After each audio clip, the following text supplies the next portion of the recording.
Olá pessoal, sejam bem-vindos ao nosso Mandcast, nosso programa aqui é onde falamos sobre saúde para todos os nossos telespectadores. E hoje eu tenho o prazer de receber um grande amigo aqui, o professor Giuliano Di Marzio. Muito obrigado, professor. Obrigado, Marcelo, um prazer estar aqui. Professor Giuliano Di Marzio, ele é professor aqui da Faculdade São Leopoldo Mandic, médico, especialista em saúde da família e da comunidade, com especialização em geriatria e gerontologia e também doutor em ensino em saúde. E vai falar hoje aqui conosco sobre um tema chamado prevenção quaternária. Você já ouviu falar disso? Os diferentes níveis de prevenção? Vamos falar. Professor, você podia começar falando então, o que é a prevenção quaternária? Então, a gente sempre teve os níveis de prevenção, desde Level e Clark na década de 70, que buscavam trazer uma diferença entre as ações e intervenções em saúde. E ele elaborou a prevenção primária, secundária e terciária. Basicamente, a primária, para vocês entenderem bem, a primária se refere à promoção da saúde, ou seja, a garantia de que as pessoas tenham acesso à saúde, educação, iluminação, saneamento básico, o que a gente chama dos determinantes sociais da saúde e o impacto que eles têm no processo saúde, doença, cuidado. Né? Então, a prevenção primária se dá para todas as pessoas, é a promoção da saúde, um aspecto importante dela que está muito na moda é que é a proteção específica, a imunização, ou seja, as pessoas vão ter um benefício de uma intervenção prevenindo uma doença sem tê-la. É prevenção primária. Prevenção secundária tem a ver com a detecção de doenças. Então, ou seja, quando você afere a pressão arterial de uma pessoa, ou quando você faz uma glicemia, ou quando você faz uma biópsia, então você está procurando o quê? Confirmar aquela doença. A prevenção terciária é quando a pessoa já tem uma doença e você quer evitar com que haja uma complicação dela. Então você já tem diabetes, mas você quer que a pessoa vai propor esforços para que ela não tenha cegueira, para que ela não venha evoluir com diálise por uma nefropatia, uma doença dos rins. Então, você já tem a doença, mas você evita a progressão dela. E a prevenção quaternária surge em que contexto?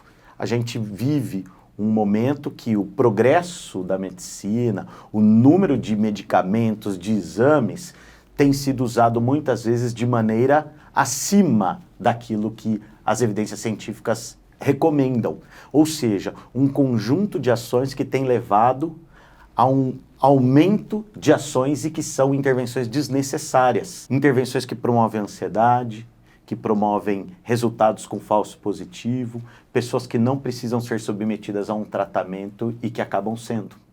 Então, passa a ter um aspecto importante que não é só do custo, mas é que é da qualidade da atenção que se presta.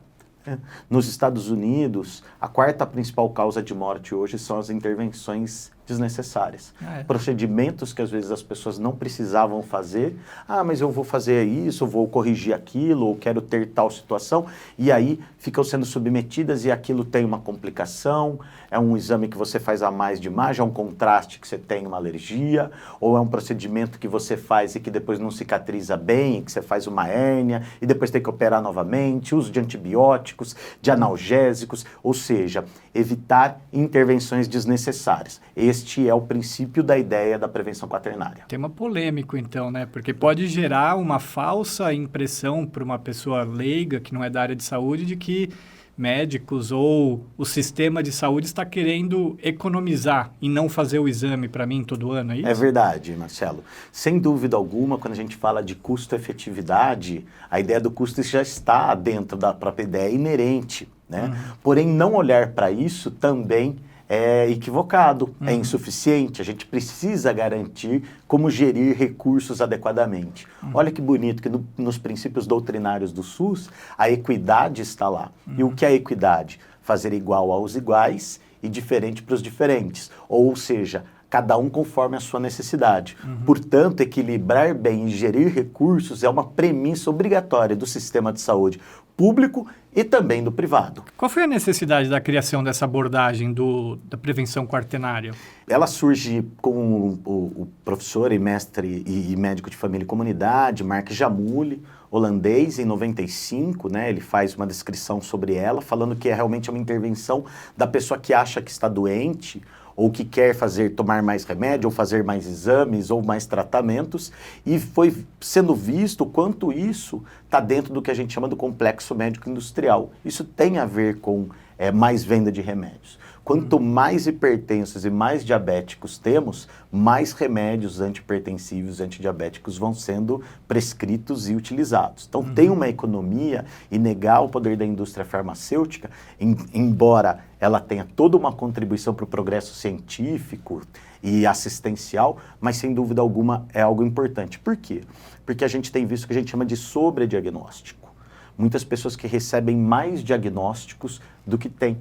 Eu lembro de um professor ortopedista, que foi o primeiro que me trouxe essa ideia, não tinha o tema, né? Estou falando em 99, eu nem conhecia o tema, e ele falou quantas pessoas tinham problema de joelho, e aí o ortopedista reconhecia que era no menisco. Aí qual era o problema? O problema é o menisco, tira o menisco. E quantas pessoas ficaram com sequelas graves pela ausência do menisco. Ou seja, naquele momento você não tinha comprovação de eficácia, eficiência e efetividade, mas de alguma maneira pessoas tiveram a vida comprometida por uma ação que foi uma intervenção mais do que necessária. A gente chama de sobretratamento, tratar mais do que precisa. E o sobrediagnóstico é dar um diagnóstico mais do que tem. Então, quando você diminui um referencial de uma glicemia de um nível maior para um nível menor, você tem um incremento de populações que passam a ser chamadas de doentes. E para a pessoa doente, tem um conjunto de intervenções que devem ser feitas, inclusive tomar remédios. Claro. Então, é um tensionamento que tem que ser feito de maneira dinâmica, né? E isto tem a ver muito com, muitas vezes, o sofrimento das pessoas, a ansiedade. Quem já não teve uma pessoa que ia viajar e por conta de um exame que deu positivo, ficou aguardando, aí fez um outro, aí ele deu negativo, ou seja, era um falso positivo, né? Então, a ideia da preditividade pré-teste,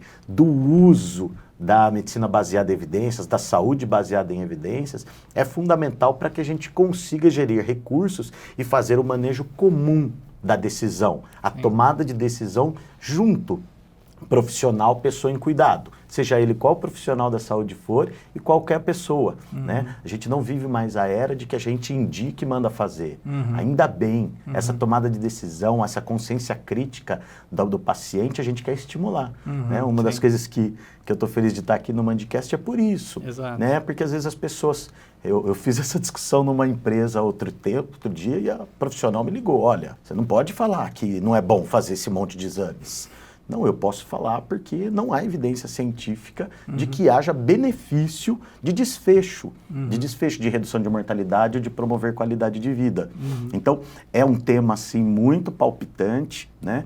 E aí, os médicos de família e comunidade, por ser o especialista em cuidar da pessoa, gerir os recursos, cuidar da questão aguda e crônica, isso daí foi provavelmente que mobilizou, nunca conversei com o professor Marcos Jamuli, mas ele tem uma obra bastante contundente, publicada aí, sobre a prevenção quaternária, e é um termo que realmente tem se efetivado. Aí. Quando você diz essa ciência médica baseada, é baseada em evidências científicas sólidas. Isso. Como que é feita essa construção dos consensos para guiar? Isso. Hoje a gente tem uma pirâmide que a gente fala, que é da saúde baseada em evidências, que vai desde a opinião de especialista, que é o menor, é o nível mais baixo, até os estudos, né, que vão caminhando com a metodologia científica mais fundamentada, com a diminuição de vieses. Basicamente, você é um ótimo cientista e sabe disso, que a construção de redução de vieses é isso que determina o objetivo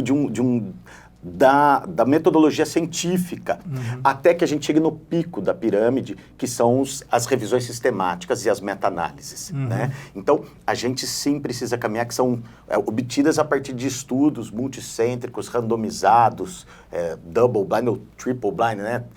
Triplo cego, ou seja, que você não sabe nem quem é a pessoa que está sendo estudada, você não sabe, nem o pesquisador sabe, e que só após algum tempo aparecem aí os efeitos benéficos, e quando tem os efeitos maléficos, ela passa a ser até, muitas vezes, interrompida. Ou seja, você compara uma intervenção para saber se aquilo tem um desfecho positivo de segurança, de proteção ou de exposição de agravo, né? Então, é um número bem legal para quem gosta do assunto, que é o que a gente fala do NNT e o NNH.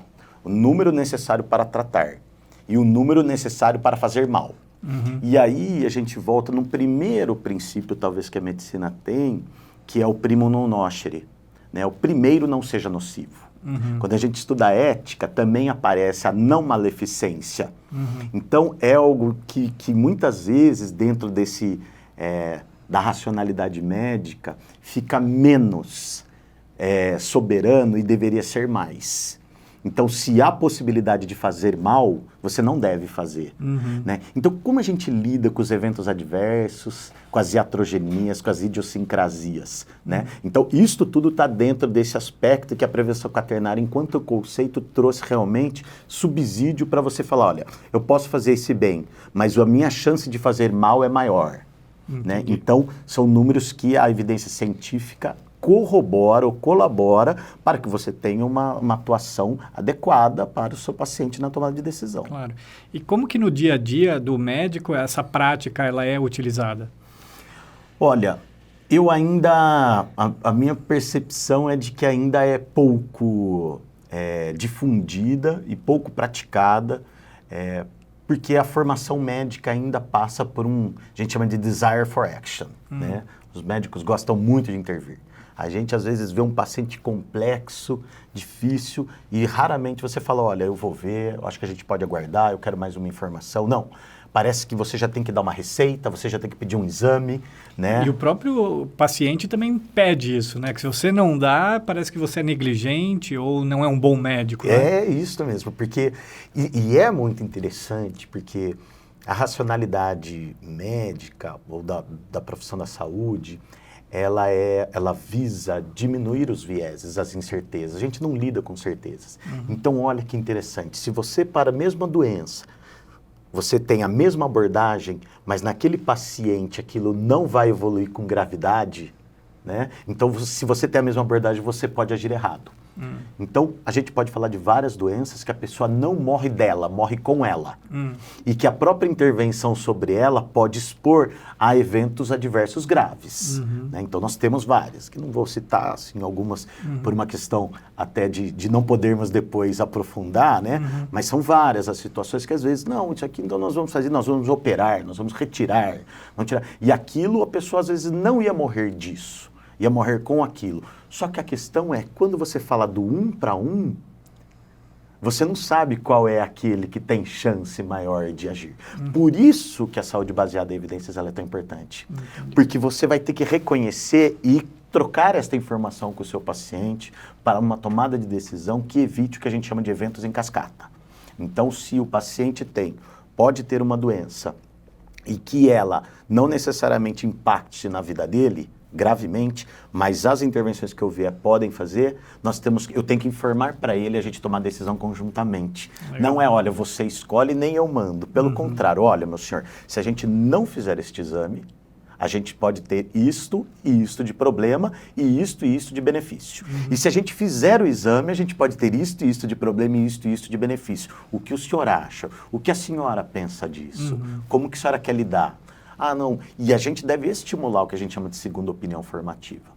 Né? O médico de família é um especialista na pessoa. Cuida dela ao longo do tempo, cuidado coordenado, continuado, integral. Mas, às vezes, pode ser a opinião do especialista focal, que quase sempre acaba sobrepujando. O problema é que este especialista focal teve uma formação dentro de um hospital terciário que ele convivia com pacientes graves e raros. Então, no viés dele preditivo, é um viés de seleção. Então, por isso que a gente defende que na atenção primária devam ser médicos generalistas, médicos de família e comunidade. Na secundária, os especialistas focais e na terciária. Por quê? Porque se você vai com uma visão de um especialista focal para atuar dentro do centro de saúde, você vai conviver com uma frequência menor daqueles problemas e vai achar que são graves. E vai acabar tendo intervenções cada vez maiores. Né? Então, esta ideia que faz com que a prevenção quaternária tenha surgido, obviamente, dentro do contexto da atenção primária. Muito legal, conceitos muito bacanas. E para a gente finalizar rapidamente, qual é a mensagem final que você podia deixar aí para os nossos colegas que estão nos assistindo? A minha mensagem é, primeiro, absorver o conceito da prevenção quaternária enquanto a redução das intervenções desnecessárias, do sobrediagnóstico, do sobretratamento, o uso da abordagem centrada na pessoa, né, de você reconhecer os sentimentos, as ideias, as funções, as expectativas que o paciente tem, o illness, né, a experiência do adoecer.